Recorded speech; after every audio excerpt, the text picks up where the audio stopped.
नमस्कार दोस्तों, आज का वीडियो का टॉपिक है कि लव मैरिज, अरेंज मैरिज और लिव इन रिलेशनशिप में कौन बेहतर है।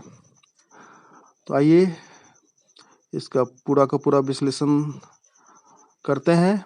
वीडियो को एंड तक देखें ताकि आप पूरा समझ सके। जैसा कि अभी आधुनिक युग में लोग कहते हैं कि हम माँ बाप अपने मन मुताबिक नहीं चुनते हैं और विरासत से हमको मिलता है। भाई बहन भी खुद नहीं चुन सकते और एक ही चुनाव जीवन में है। तो लोग शादी में तो अपने हिसाब से, अपने पसंद से लोग प्रेम करते हैं और चुनाव करते हैं और शादी कर लेते हैं। यह लव मैरिज है। और बहुत लोग हैं जो कहते हैं कि नहीं, हम से अच्छा चुनाव मेरे माता पिता कर सकते हैं। तो उनके जो पेरेंट्स हैं वो चुनाव करते हैं और वो अरेंज करके मैरिज करते हैं। वो अरेंज मैरिज है। तो लेकिन ये अरेंज मैरिज भी असफल होता है और प्रेम विवाह भी असफल होता है। प्रेम विवाह असफल होने के कारण है कि जितना जल्दी लोग प्रेम करते हैं उतना ही जल्दी टूट जाता है। लोगों का एक्सपेक्टेशन रहता है, लोगों का अपेक्षा बहुत ज़्यादा होता है और श्रेष्ठ चीज़ लोग शुरू में अपने को प्रदर्शित करते हैं, प्रेजेंट करते हैं, आगे रखते हैं। और जब शादी होने के बाद जो एक्सपेक्टेशंस आशाएं पूरा नहीं हो पाती, अपेक्षाएं पूरा नहीं हो पाती और जो बाकी भी खामियां सब, जो कमी कमजोरी दिखाई देता है, तो वो ज़्यादा दूर तक नहीं चल पाता है। इसका अर्थ ये नहीं कि प्रेम विवाह गलत है।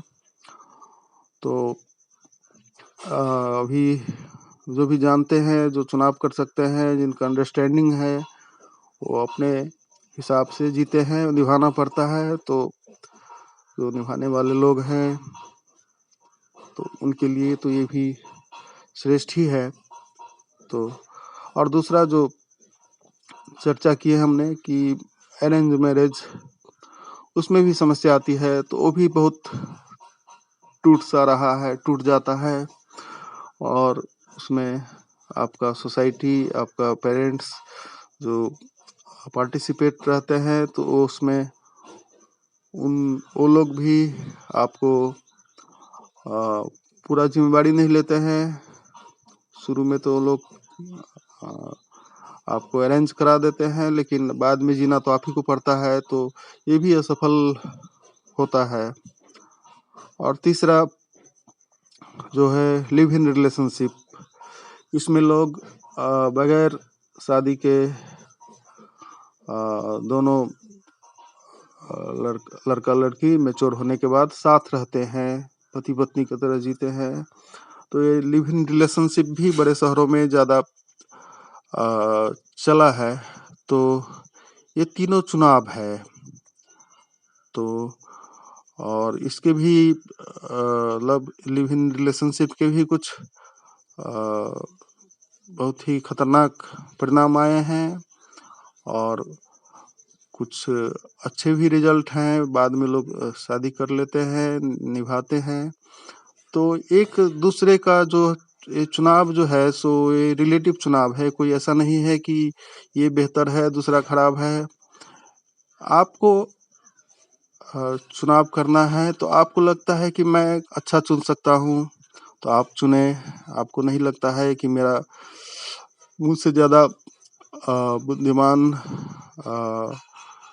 होश से भरे हुए गार्जियन है, मेरे पेरेंट्स हैं, तो उनको मौका देते हैं लोग। और बहुत हैं जो दोनों साथ रहकर देख लेते हैं कि एक दूसरे को जानते हैं, तब जाकर शादी करते हैं। तो ये 3 ऑप्शन है आदमी के पास और तीनों में कुछ पॉजिटिविटी है और कुछ निगेटिविटी भी है। मतलब कुछ पॉजिटिव बातें हैं, कुछ उसके भी निगेटिव नकारात्मक बातें भी हैं। ओशो का संदेश प्रेम का संदेश है और उन्होंने प्रेम को स्वीकारा है और प्रेम से जीने के लिए वो प्रेरित करते हैं। उनका पूरा मोटिवेशन प्रेरणा है जो संबंध एक दूसरे का प्रेम का हो और वो जीवंत होता है, वो उसमें ताजगी होती है। और जब भी कभी हम प्रेम को विवाह में कन्वर्ट करते हैं तो डेड हो जाता है और इसीलिए वो उनका जोर विवाह पे नहीं है और होशपूर्वक जीवन को जिए। और जब भी जैसे कि अरेंज मैरिज हो गया, चाहे विवाह, आप प्रेम को ही विवाह में कन्वर्ट करते हैं, चाहे आप अरेंज मैरिज करते हैं, तो एक दूसरे के प्रति आप डेड हो जाते हैं। उसमें वो ताजगी नहीं रहती और वो ज़्यादा दिन तक नहीं टिक पाता, क्योंकि उसमें आप एक दूसरे के प्रति अपेक्षा से भर जाते हैं, दूसरे का शोषण करने का कोशिश करते हैं और जो म्यूचुअल जो अंडरस्टैंडिंग है वो खो जाता है और मालकियत का जो है वो खेल शुरू हो जाता है। तो इस सब का सॉल्यूशन उन्होंने सिर्फ प्रेम पे आधारित अगर आप संबंध रखते हैं, साथ साथ रहते हैं, पहले तो इंडिविजुअल आप हो जाएं और इंडिविजुअलिटी का बोध हो, तो आप एक दूसरे के साथ म्यूचुअल आप शेयरिंग अंडरस्टैंडिंग में लिव इन रिलेशनशिप में आप रह सकते हैं। लेकिन उसमें वही है, उन्होंने ये होश की जिम्मेवारी का बोध दिया है, आपके ऊपर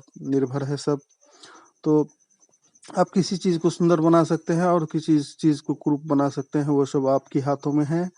तो आप पे ही आखिरकार पूर्ण जिम्मेवारी है। तो ये सब सोच के उन्होंने प्रेम पे बल दिया है, विवाह पे बल नहीं दिया है। और अंततः ये आप चुनाव करते हो, आप पे निर्भर है। तो ये वीडियो आपको कैसा लगा? अच्छा लगा तो इसे आप लाइक करें, शेयर करें, सब्सक्राइब करें। धन्यवाद।